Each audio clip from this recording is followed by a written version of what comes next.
Praise the Lord. നിങ്ങളെല്ലാവരെയും blessed മോർണിംഗിലേക്ക് യേശു ക്രിസ്തുവിൻ്റെ നാമത്തിൽ സ്വാഗതം ചെയ്യുന്നു. ഇന്നയോളം നടത്തിയ നിൻകരമിനിയും മതി, യാത്രകളിൽ നൽസഖിയായി നിൻ തണലെനിക്കു മതി.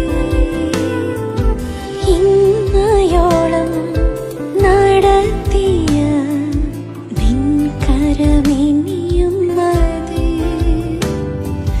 യാത്രകളിൽ നൽസഖിയായി നിൻ തണലെനിക്കു മതി.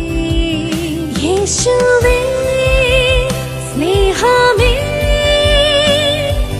നിൻ സ്നേഹമെനിക്കു മതി. നാഥനേ പ്രാണനേ, നിൻ കൃപ എനിക്കു മതി.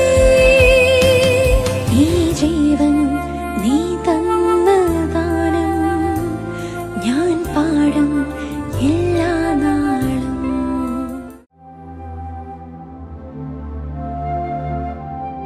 പ്രിയരെ, അനുഗ്രഹിക്കപ്പെട്ട ഒരു പ്രഭാതം കൂടെ നമ്മുടെ ജീവിതത്തിൽ അനുവദിച്ചു തന്ന വലിയവനായ ദൈവത്തെ നമുക്ക് ഒരുമിച്ച് ചേർന്ന് നന്ദി പറയാം. എത്ര പേർ പറയും, ഞാൻ മിമ്മതല്ല, എൻ്റെ ദൈവം നിർത്തിയതാണ്. ഒന്നുകൂടെ പറഞ്ഞു കഴിഞ്ഞാൽ 2025 മെയ് മാസം 9 വരെയും എന്നെയും എൻ്റെ കുടുംബത്തെയും കണ്ണിലെ കൃഷ്ണമണി പോലെ സൂക്ഷിക്കുകയും വിടുവിക്കുകയും ചെയ്ത വലിയവനായ ദൈവത്തിന് നന്ദി പറഞ്ഞുകൊണ്ട് ഈ പ്രഭാത ചിന്തയിലേക്ക് നമുക്ക് ഒരുമിച്ച് അടുത്തു വരാം. മടുത്തു പോകാതെ എപ്പോഴും പ്രാർത്ഥിക്കുവിൻ.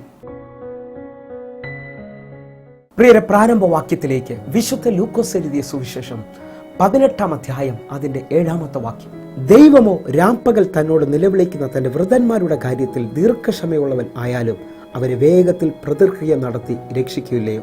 പ്രിയരെ, അതിശക്തമേറിയ ഒരു ദൈവവചനമാണ് ഈ പ്രഭാതത്തിൽ ദൈവം നമ്മോട് ഇടപെടുന്നത്. ലൂക്കോസിന്റെ സുവിശേഷം 18-ാം അധ്യായം തുടങ്ങുന്ന വാക്യം ശ്രദ്ധിച്ചാൽ യേശു കർത്താവ് മടുത്തു പോകാതെ എപ്പോഴും പ്രാർത്ഥിക്കുവിൻ എന്ന് പറഞ്ഞു ഒരു ഉപമ പറഞ്ഞാണ് തുടങ്ങുന്നത്. അതിൻ്റെ 7-ാമത്തെ വാക്യമാണ് ഈ പ്രഭാതത്തിൽ നാം വായിച്ചു കേട്ടത്. ദൈവമോ രാപ്പകൽ തന്നോട് നിലവിളിക്കുന്ന വൃദ്ധന്മാരുടെ കാര്യത്തിൽ ദീർഘക്ഷമയുള്ളവൻ ആയാലും അവരെ വേഗത്തിൽ പ്രതിക്രിയ നടത്തി രക്ഷിക്കും. ഈ പ്രഭാതത്തിൽ എത്ര പേർ വിശ്വസിക്കുന്നു? ദൈവസന്നിധിയിൽ പ്രാർത്ഥനയ്ക്ക് വലിയ വിലയുണ്ട്. ഒരുപക്ഷെ പ്രാർത്ഥിക്കുന്നവരെ ലോകം അറിയണമെന്നില്ല, എന്നാൽ നന്നായി പ്രാർത്ഥിക്കുന്നവരെ അറിയുന്ന ഒരു ദൈവമുണ്ട്. പ്രിയരെ, ഈ പ്രഭാതത്തിൽ പലവരും പ്രാർത്ഥനയിൽ മടുത്തുപോയവരാണ് എന്നെ കേൾക്കുന്നത്. പല വിഷയങ്ങളുടെ മുമ്പിലും നിരാശപ്പെട്ട് ഇനി വഴിയില്ല എന്ന് പറഞ്ഞ് വേദനപ്പെടുന്ന അനേകരെ ശ്രദ്ധിക്കുന്നുണ്ട്. അവരുടെ വിശ്വാസത്തിന്റെ വർധനവിന് വേണ്ടി നടന്നൊരു സംഭവം ഞാൻ നിങ്ങളുമായി പങ്കുവയ്ക്കാൻ ആഗ്രഹിക്കുകയാണ്. ലോകപ്രശസ്തനായ റെയ്നാർഡ് ബോങ്കയോട് തന്റെ മിനിസ്ട്രിയുടെ ആരംഭത്തിൽ ദൈവം പറഞ്ഞു, ഞാൻ നിന്നെ സുവിശേഷവുമായി നൈജീരിയയിലേക്ക് അയക്കും. ആ പട്ടണത്തിന്റെ ഉണർവിന് വേണ്ടി ഞാൻ നിന്നെ ഉപയോഗിക്കും. ദൈവത്തിൽ നീ ശബ്ദം കേട്ട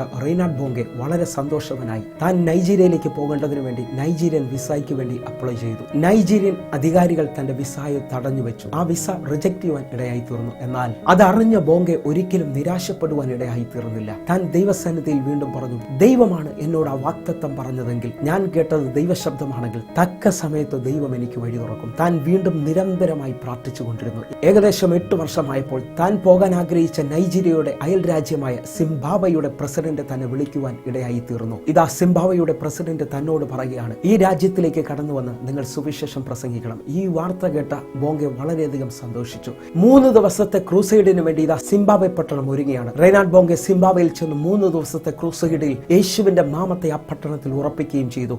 അനേക അത്ഭുതങ്ങളും അടയാളങ്ങളാലും ആ പട്ടണം ഉണർവുകൾ. സിംബാബ്വേയുടെ പ്രസിഡന്റും തന്റെ കുടുംബവും അതുകൂടാതെ അവിടുത്തെ അനേക പ്രമുഖ കുടുംബങ്ങൾ, അനേക ആയിരങ്ങൾ ആ മീറ്റിംഗിലൂടെ രക്ഷിക്കപ്പെടുകയും വിടുവിക്കപ്പെടുകയും ചെയ്തു. ക്രൂസൈഡിന് ശേഷം സിംബാബ്വെ പ്രസിഡന്റ് ബോങ്കയോട് ചോദിക്കുകയാണ്. പ്രസിഡന്റിനോട് റെയ്നാർഡ് ബോങ്കെ മറുപടി പറയുകയാണ്, എനിക്ക് പ്രത്യുപകാരമായിട്ട് പണമോ മറ്റൊന്നും വേണ്ട ആവശ്യമില്ല. നിങ്ങളുടെ അയൽ രാജ്യമായ നൈജീരിയൻ രാജ്യത്തിലേക്ക് ഈ സുവിശേഷവുമായി കടന്നു പോകണമെന്ന് എനിക്ക് വലിയ ആഗ്രഹമുണ്ട്. എന്നാൽ 8 വർഷത്തിന് മുമ്പ് അവിടുത്തെ അധികാരികൾ എന്റെ വിസ തടഞ്ഞു വെച്ചിരിക്കുകയാണ്. ഇത് കേട്ട സിംബാബ്വെ പ്രസിഡന്റ് തന്നോട് മറുപടി പറഞ്ഞു, എന്റെ സുഹൃത്തുക്കളിൽ ഏറ്റവും നല്ല സുഹൃത്താണ് നൈജീരിയൻ പ്രസിഡന്റ്. റെയ്നാർഡ് ബോങ്കയുടെ മുമ്പിൽ വെച്ച് തന്നെ നൈജീരിയൻ പ്രസിഡന്റിന് സിംബാബ്വെ പ്രസിഡന്റ് ഫോൺ ചെയ്തു. എന്നിട്ട് സിംബാബ്വേയിൽ നടന്ന ക്രൂസൈഡിനെ കുറിച്ച് താൻ പറയുവാനിടയായി തീർന്നു. എന്നിട്ട് പറഞ്ഞു, റെയ്നാർഡ് ബോങ്കയ്ക്ക് വേണ്ടി നിങ്ങൾ അവിടെ ഒരു ക്രൂസൈഡ് ഒരുക്കണമെന്ന് പറഞ്ഞു. ഇത് കേട്ട നൈജീരിയൻ പ്രസിഡന്റ് തനിക്ക് വേണ്ടി ഫ്രീ വിസയും ഫ്ലൈറ്റും എല്ലാം അറേഞ്ച് ചെയ്തു. എന്നെ കേൾക്കുന്നവരെ മടുത്തു പോകാതെ വിശ്വസിച്ചുകൊണ്ട് റെയ്നാഡ് ബോംഗെ വീണ്ടും വീണ്ടും പ്രാർത്ഥിച്ചുകൊണ്ടിരുന്നതുകൊണ്ട് നമുക്കെല്ലാവർക്കും അറിയാം, ആഫ്രിക്കയുടെ ഉണർവിന് വേണ്ടി റെയ്നാഡ് ബോംഗെ അതിശക്തമായി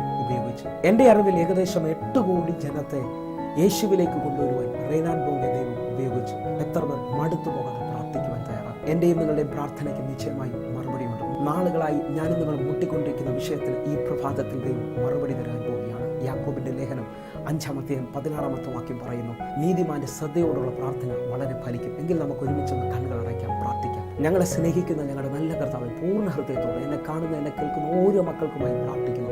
ഇവരുടെ അത്ഭുതമായി മാറട്ടെ. ഇവരുടെ പ്രാർത്ഥനകൾക്ക് അങ്ങ് മറുപടി കൊടുക്കാൻ പോകുന്നതിനായി നന്ദി. യേശുവിൻ നാമത്തിൽ ഞാൻ പ്രാർത്ഥിക്കുന്നു.